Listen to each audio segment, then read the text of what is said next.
Hello friends, આજે આપણે ના મિક્સર ના બ્લેન્ડર ના ઝેરણી વગર જ આપણે એકદમ ચોખ્ખું એવું માખણ બનાવીશું અને એ જ માખણમાંથી આપણે પરફેક્ટ કીટુનો ભાગ ઓછો વધે એવી જ ટ્રીકથી આપણે આજે ઘી બનાવીશું. આ ઘી માત્ર તમે 10 જ મિનિટમાં ઢગલાબંધ ઘી બનાવી અને તૈયાર કરી શકો છો. જો તમે આ નાની ટ્રીકને ફોલો કરી લીધી તો તમારું ઘી એકદમ બહાર જેવું દાણેદાર અને ઓછા કીટુમાં બની જશે. તો ચાલો જોઈ લઈએ. તો અહીંયા મેં મલાઈ ભેગી કરી છે. તો ટોટલ મારે 1 અઠવાડિયાની આ મલાઈ ભેગી થઈ છે. તો મલાઈને મેં બહાર કાઢી લીધી હતી. હવે આપણે તેમાં મેવરણ એડ કરવાનું છે. તો મેવરણ માટે મેં અહીંયા ખાટી છાશ એડ કરી છે. તમે છાશની જગ્યાએ દહીં પણ એડ કરી શકો છો. તો મેવરણ એડ કરી આપણે તેને 1 કલાક યા પછી અડધો કલાક માટે સાઈડમાં મૂકી દઈશું. તો મેં મલાઈને સાઈડમાં અડધો કલાક માટે રાખી હતી. તો અહીંયા તમે જોઈ શકો છો કે એકદમ સરખી રીતે આપણી મલાઈ સેટ થઈ ગઈ છે. હવે આપણે એમાંથી માખણ અલગ કરવાનું છે. તો આપણે ના મિક્સરના બ્લેન્ડર ના ઝેરણી વગર જ અલગ કરીશું. તો મેં અહીંયા આ રીતનું સ્ટીલનું ગ્લાસ લઈ લીધું છે. ગ્લાસને આપણે આ રીતે ફેરવતા જવાનું છે અને એમાંથી આપણે માખણ કાઢવાનું છે. તો તમે આ રીતે ટોટલ 5 થી 7-8 મિનિટ જેટલું ફેરવશો એટલે પરફેક્ટ રીતે તમારું માખણ ઉપર આવી જશે અને સરસ રીતે છાશ અલગ પડી જશે અને માખણનો ભાગ અલગ થઈ જશે. તો અહીંયા તમે જોઈ શકો છો કે થોડીક જ વારમાં દેખાઈ આવે છે કે માખણના કુચ્ચા એવા બનવા લાગ્યા છે. તો હજી પણ આપણે આ રીતે ફેરવતા જ જવાનું છે. તો ટોટલ મેં અહીંયા 7 મિનિટ જેટલું ફેરવ્યું છે અને તમે જોઈ શકો છો કે માખણ આપણું અલગ થઈ ગયું છે. તો તમને લાગે કે હજી માખણ નથી બન્યું તો તમે અહીંયા ગ્લાસને થોડીક વાર વધારે પણ ફેરવી શકો છો. તો આપણે અહીંયા થોડું ઠંડુ પાણી એડ કરી દઈશું જેથી આપણને આ મલાઈમાંથી માખણ કાઢવું એકદમ ઈઝી થઈ જશે અને પાણીના લીધે માખણ એકદમ પરફેક્ટ રીતે નીકળી જશે. તો ફરીથી મેં ગ્લાસને આ રીતે ફેરવી લીધું છે અને ફરીથી આપણે તેમાંથી મલાઈથી માખણ અલગ કરવાનું છે. તો અહીંયા ટોટલ મેં 7 મિનિટ જેટલું ફેરવી લીધું છે અને તમે જોઈ શકો છો કે માખણ એકદમ ઘટ થઈ ગયું છે. એમાંથી છાશનો ભાગ પણ અલગ થઈ ગયો છે. તો આ રીતે માખણ ઉપર આવી જશે. ઠંડુ પાણી એડ કરવાથી જલ્દીથી માખણ આ રીતે અલગ થઈ જશે. તો અહીંયા એકદમ સરસ ઘટ એવું ચોખ્ખું માખણ બનીને તૈયાર છે. તો હવે આપણે માખણને આપણે અલગ કાઢી લેવાનું છે. એટલે છાશને અલગ કરી લેવાની છે અને માખણને અલગ કરી લેવાનું છે. તો જો તમને હાથથી અડવું ના ગમતું હોય તો તમે અહીંયા ચમચાની મદદથી પણ અલગ કરી શકો છો. તો આ રીતે આપણે હાથેથી ઉઠાવીશું માખણને અને બધું જ વધારાનું જે છાશનું પાણી છે બધું કાઢી લેવાનું છે અને આ રીતે બોલ્સ બનાવીશું એટલે આપણું માખણ એકદમ સરસ રીતે હાથમાં આવી જશે અને બધું પાણી નીતરી જશે. તો અહીંયા તમે જોઈ શકો છો કે એકદમ સરળ રીતે આપણું આ માખણ નીકળી ગયું છે. એને આપણે જે પેનમાં આપણે ઘી બનાવવાનું હોય એમાં કાઢતું જવાનું છે અને બધું જ માખણ આપણે અલગ કરી લેવાનું છે.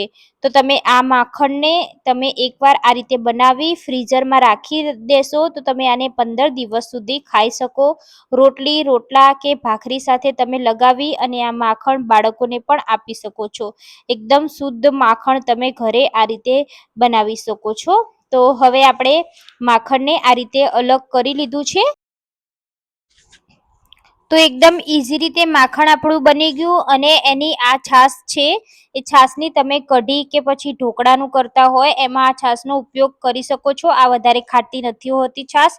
તો માખણ આપણું આ રીતે લઈ લીધું છે એને તમે ફ્રીજમાં રાખી શકો છો. હવે આપણે માખણને 2 પાણીથી ધોવાનું છે. તો આપણે ધોવા માટે એકદમ ઠંડુ પાણી હોય એનો જ ઉપયોગ કરીશું જેથી માખણ આપણું ક્યાંય પણ ચોંટશે નહીં અને એકદમ સરળતાથી ધોવાઈ જશે. તો આ રીતે આપણે માખણને આગળ પાછળ કરતું જવાનું છે અને સરસ રીતે તેને ધોવાનું છે.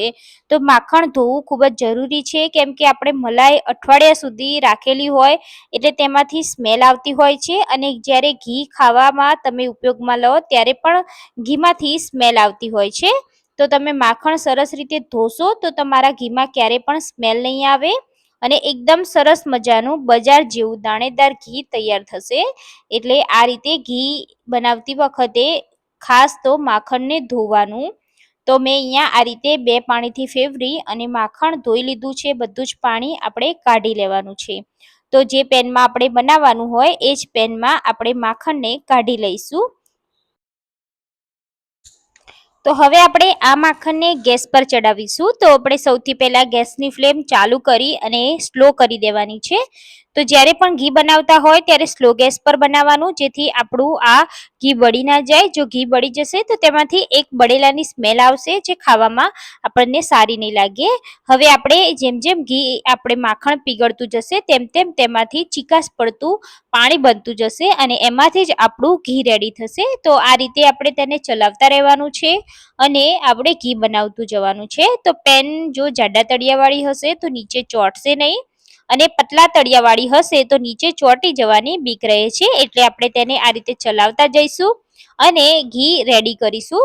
તો જેમ જેમ પાણીનો ભાગ બળતો જશે તેમ તેમ ઘી બનતું જશે અને એકદમ સરસ એવો કલર પણ આવવા લાગશે.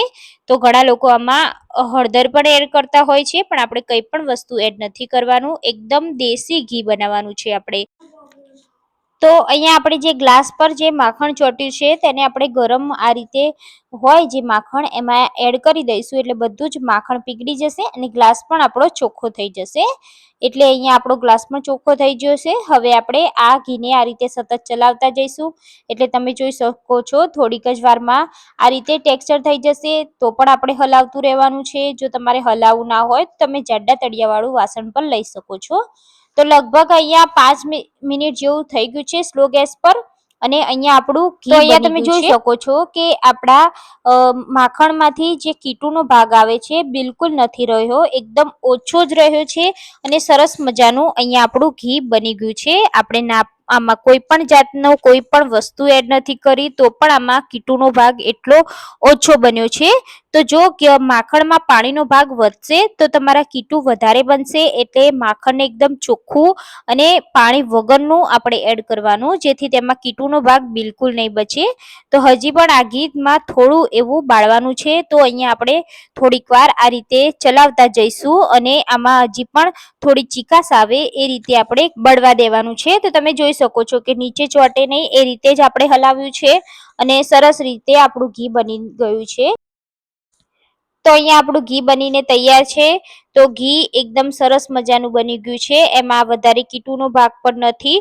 તો હવે આપણે ગેસની ફ્લેમને બંધ કરી દેવાની છે અને આ ઘીને થોડું ઠંડુ થવા માટે રાખી દેવાનું છે. વધારે ઠંડુ નથી કરવાનું. જો વધારે ઠંડુ કરશો તો ઘટ થઈ જશે અને ગાળવામાં પણ મુશ્કેલી થશે. એટલે હવે આપણે આને ગરમા ગરમ જ ગાળી લઈશું. જો તમારી પાસે સ્ટીલની ગરણી હોય તો તમે સ્ટીલની ગરણી ઉપર આ ઘીને ગાળી શકો છો. તો હવે આપણે ગરમ ગરમ ઘીને આ રીતે સ્ટીલની ગરણીથી ગાળી લઈશું. તો અહીંયા આપણું ઘી બનીને તૈયાર છે. તો ફ્રેન્ડ્સ, આ રીતે તમે ઘી બનાવશો તો તમારું ઘી એકદમ પરફેક્ટ જ બનશે, એકદમ દાણેદાર. આ ઘીને તમે એકવાર બનાવી ફ્રીજમાં મહિનો તક સ્ટોર કરી શકો છો. જો જેને પણ ઘી બનાવવામાં કંટાળો આવતો હોય તો આ વિડીયો એને મોકલી દેજો અને ફટાફટ જ 10 જ મિનિટમાં ઘી બની જશે. તો તમને આ રેસીપી કેવી લાગી એ મને કમેન્ટ કરી અને જણાવજો. રેસીપી તમને ગમી હોય તો તમારા ફ્રેન્ડ સાથે શેર કરી દેજો અને આ ચેનલ પર નવા હોય તો ચેનલને સબસ્ક્રાઇબ કરવાનું ના ભૂલતા. તો ફરી મળીશું આપણે